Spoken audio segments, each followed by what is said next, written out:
student. In this video we are going to understand about a very important topic which is a genetic disorder. So what is the meaning of the genetic disorder? When I say here, so it's a problem occur in particular gene, occur in chromosome, and this is called the genetic disorder, and genetic disorder is inherited. Okay, ऐसी बीमारियां जो हमारे chromosome में नहीं होती या फिर जो डिफेक्ट हमारे क्रोमोसोम में नहीं होते या पर्टिकुलर जीन में नहीं होते वो इनहेरिटेड नहीं होती हैं।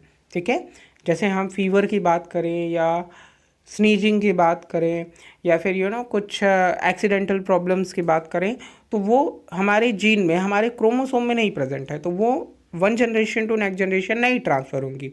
लेकिन जेनेटिक डिजीज़ की अगर यहाँ पर हम लोग बात करते हैं तो ये हमारे जीन्स में प्रेजेंट है और हमारी क्रोमोसोम में प्रेजेंट है, जिसकी वजह से ये इनहेरिटेड होंगी।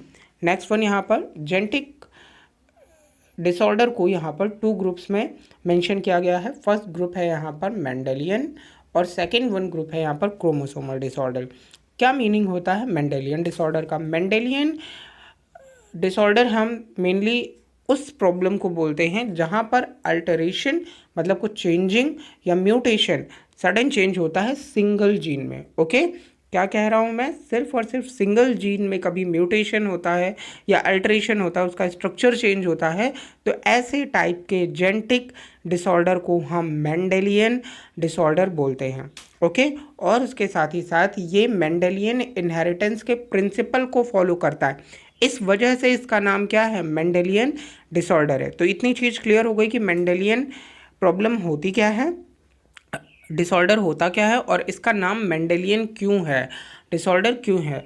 क्योंकि यहाँ पर क्या हो रहा है, ये मेंडेलियन प्रिंसिपल को फॉलो करता है। इट मीन्स कि during transmission from one generation to other, एक जनरेशन से दूसरी जनरेशन में पेरेंट्स ऑफस्प्रिंग में जाने पे ये टोटली मेंडल्स के रूल को फॉलो करते हैं। अब इनके एग्जाम्पल क्या क्या होते हैं? तो इनके एग्जाम्पल हीमोफीलिया हो सकते हैं, कलर ब्लाइंडनेस होता है, सिस्टिक फाइब्रोसिस होता है, सिकल सेल एनीमिया होता है, फेनिलकीटोन्यूरिया होता है और थैलेसीमिया होता है। तो ये थे कुछ एग्जाम्पल जो कि मेंडेलियन डिसऑर्डर के हैं। अब अगर मैं लिटिल बिट आपको बताऊं तो हीमोफीलिया को आप आई थिंक जानते होंगे कि हीमोफीलिया की प्रॉब्लम में ब्लड का क्लॉट नहीं फॉर्म होता। ठीक है, ऐसे ऑर्गेनिज्म जिनमें हीमोफीलिया की प्रॉब्लम होती है उनमें ब्लड का क्लॉट नहीं फॉर्म होगा। कलर ब्लाइंडनेस में क्या होता है कि कुछ ऐसे ऑर्गेनिज्म जिनमें कलर ब्लाइंडनेस की प्रॉब्लम होती है वो पर्टिकुलर रेड लाइट या रेड कलर या फिर उसके साथ में ग्रीन कलर नहीं देख पाते। ठीक है, तो उसे हम क्या बोलते हैं? कलर ब्लाइंडनेस बोलते हैं।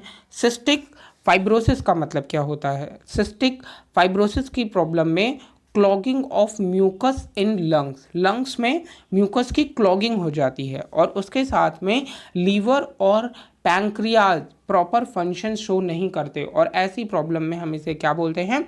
सिस्टिक फाइब्रोसिस बोलते हैं। ठीक है, और क्यों होता है ऐसा? क्योंकि जो क्लोराइड आयन है, क्लोराइड आयन जो हमारी बॉडी में जिनको एक तरीके से ट्रांसपोर्ट करना है वो नहीं हो पाते, तो इसे हम क्या बोलते हैं?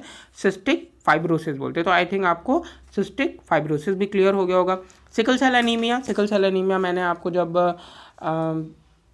आई थिंक प्लियोट्रॉफी पढ़ाया था तभी बताया था सिकल सेल एनीमिया के बारे में कि सिकल सेल एनीमिया की प्रॉब्लम में क्या होता है, यहाँ पर जो आरबीसी है जिसका बाई कॉन्केव शेप होता है वो शेप चेंज हो जाता है सिकल फॉर्म में, जिसकी वजह से क्या हो रहा है? एनीमिक प्रॉब्लम कॉज होती है और ऐसे में जो भी ऑर्गेनिज्म है उनमें ऑक्सीजन का लेवल कम होगा और ऑक्सीजन का लेवल कम होगा तो सिंपल सी बात है एनर्जी कम होगी।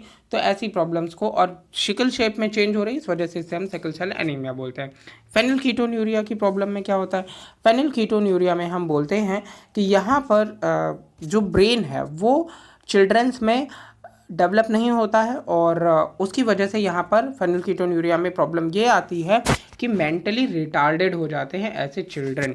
तो यहाँ पर हम इसे क्या बोलते हैं? फेनिलकीटोन्यूरिया बोलते हैं। और यहाँ पर एक एंजाइम है जिसका नाम है फेनिलएलानिन हाइड्रोलेज एंजाइम, वो नहीं फॉर्म होता है, इस वजह से इसे हम फेनिलकीटोन्यूरिया बोलते हैं। नेक्स्ट उसके बाद है यहाँ पर थैलेसीमिया। थैलेसीमिया में फिर से एक बार आप देख रहे हैं एनीमिया फॉर्म हो रही है, तो जो हीमोग्लोबिन होता है, हीमोग्लोबिन में मोस्टली हम लोग बोलते हैं कि हीमोग्लोबिन में 2 चेन्स होती हैं, है ना, 2 अल्फा चेन्स होती हैं और 2 बीटा चेन्स होती हैं, वो एबनॉर्मल हो जाती हैं। ठीक है, तो ऐसे में क्या प्रॉब्लम होती है, थैलेसीमिया की प्रॉब्लम होती है, और ये भी एक तरीके से एनीमिया जैसी ही प्रॉब्लम होती है। ठीक है, तो यहाँ पर हम लोगों ने जेनेटिक डिजीजेज में मेंडेलियन चीज़ों को समझ लिया। नेक्स्ट वन यहाँ पर मैं आपको अंडरस्टैंड कराने वाला हूँ क्रोमोसोमल डिसऑर्डर। अब यहाँ पर पर्टिकुलर क्या होगा, यहाँ पे क्रोमोसोम में प्रॉब्लम होगी, और क्रोमोसोम में कैसी प्रॉब्लम होगी, कॉज ड्यू टू अब्सेंस, या तो कोई क्रोमोसोम अब्सेंस हो जाएगा, या फिर एक्सेस हो जाएगा, ज़्यादा हो जाएगा, या फिर एबनॉर्मल अरेंजमेंट होगा। ठीक है, तब हम ऐसे टाइप के डिसऑर्डर को, ऐसे टाइप के जेनेटिक डिसऑर्डर को क्रोमोसोमल डिसऑर्डर बोलेंगे। ओके, तो या तो अब्सेंस होगा या फिर एक्सेस, या तो एक घट जाएगा या फिर एक ज़्यादा हो जाएगा, या फिर और भी ज़्यादा हो सकते हैं। और इनके कुछ एग्जांपल्स होते हैं। फॉर एग्जांपल यहाँ पर फर्स्ट वन है down syndrome, and second one है क्लेनेफेल्टर सिंड्रोम, और थर्ड वन है टर्नर सिंड्रोम। डाउन सिंड्रोम में हम क्या बोलते हैं कि यहाँ पे ट्राइसोमी होती है, मतलब 21 जो पेयर ऑफ क्रोमोसोम है, टोटल 23 पेयर होते हैं ना ह्यूमंस बीइंग में, तो उनमें से जो 21 वाला जो पेयर होता है उसमें 2 क्रोमोसोम होने चाहिए नॉर्मल, और यहाँ पर हो जाता है एक और इंक्रीज हो जाता है। ठीक है, तो इसे ट्राइसोमी 2+1 ट्राइसोमी बोलते हैं। तो ये होता है डाउन सिंड्रोम आपका। क्यों होता है, क्योंकि नॉन डिसजंक्शन की प्रोसेस होती है क्रोमोसोम में ड्यूरिंग एनाफेज। अब ये क्या होती है प्रोसेस, ये मैं आपको एक और वीडियो फॉर्म करूंगा और उसमें एक्सप्लेन करूंगा कि what is the meaning of the non disjunction of chromosome. Okay, तो ये तो हो गया डाउन सिंड्रोम। ऐसे में क्या होगा, जो भी ऐसे बेबी होंगे उनमें टंग जो है उनकी फरोड फॉर्म में प्रेजेंट होगी, आईज फोल्डेड कॉर्नर प्रेजेंट होते हैं, ब्रॉड हैंड्स जो है प्रेजेंट होते हैं, और उनकी फिंगरप्रिंट पैटर्न कुछ डिफरेंट होता है। ठीक है, पाम थोड़ा डिफरेंट होता है, और फिजिकली एंड मेंटली ये ऐसे जो बेबी हैं वो रिटार्डेड होते हैं। तो यहाँ पे डाउन सिंड्रोम हो गया। नेक्स्ट वन है यहाँ पे क्लेनेफेल्टर सिंड्रोम। क्लेनेफेल्टर सिंड्रोम का मतलब क्या होता है, यहाँ पर भी एक क्रोमोसोम इंक्रीज हो रहा है, लेकिन सेक्स क्रोमोसोम इंक्रीज होता है। ठीक है, तो नॉर्मल सिचुएशन में आप जानते हैं XY होगा तो मेल होगा, लेकिन यहाँ पर एक X क्रोमोसोम एक्स्ट्रा हो जाता है। ठीक है, तो ऑटोसोम्स तो हैं ही यहाँ पर 44, और प्लस उसके साथ में 2 सेक्स क्रोमोसोम की जगह 3 सेक्स क्रोमोसोम हो गया। तो ऐसे में टोटल नंबर ऑफ क्रोमोसोम कितने हो जाएंगे, 47 हो जाएंगे। तो 47 के केस में हम यहाँ पे इसे बोलेंगे क्लेनेफेल्टर सिंड्रोम। तो एक पर्सन जो कि मेल होगा, लेकिन उसमें फीमेल्स के कैरेक्टर आने लगेंगे, और ब्रेस्ट का फॉर्मेशन इवन हो जाएगा, रूडिमेंट्री ब्रेस्ट का फॉर्मेशन हो जाएगा, और मेंटली ये भी रिटार्टेड और स्टेराइल ही होते हैं क्लेनेफेल्टर सिंड्रोम वाले भी। नेक्स्ट वन है, उसके बाद आप यहाँ पे थर्ड वन देख रहे हैं, मेंशन है टर्नर सिंड्रोम। टर्नर सिंड्रोम को मैं कैसे समझाऊं आपको, देखिए यहाँ पर क्लेनेफेल्टर सिंड्रोम में भी क्या हो रहा है, यहाँ पर भी नॉन डिसजंक्शन ही हो रहा है, तो वो उसी वीडियो के थ्रू आप समझ पाएंगे। देन यहाँ पर नेक्स्ट प्रॉब्लम है टर्नर सिंड्रोम। टर्नर सिंड्रोम में क्या होता है, टर्न्स हो जाता है, मतलब नॉर्मल हम बोलते हैं कि यहाँ पर ऑटोसोम 44 प्रेजेंट है। ठीक है, 44 ऑटोसोम, और प्लस यहाँ पर 2 सेक्स क्रोमोसोम होने चाहिए, लेकिन यहाँ पर एक ही सेक्स क्रोमोसोम प्रेजेंट है, और वो भी X। दूसरा यहाँ पर क्या है, 0। ठीक है, नहीं प्रेजेंट है यहाँ पर क्रोमोसोम।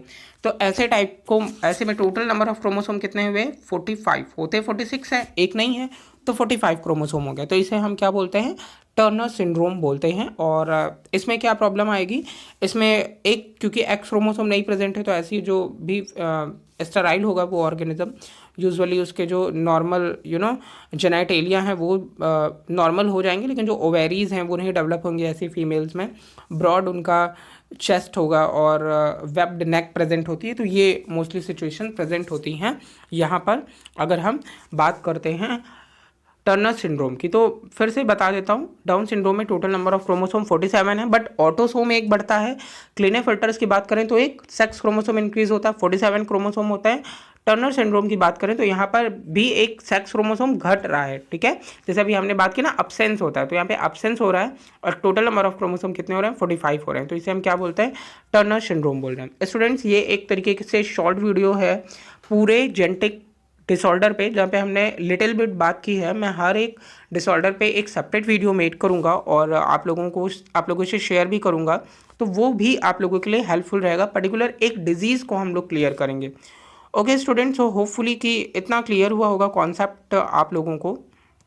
नेक्स्ट वीडियो में हम लोग नेक्स्ट एक एक डिजीज़ को इवेलुएट करेंगे। Thank you.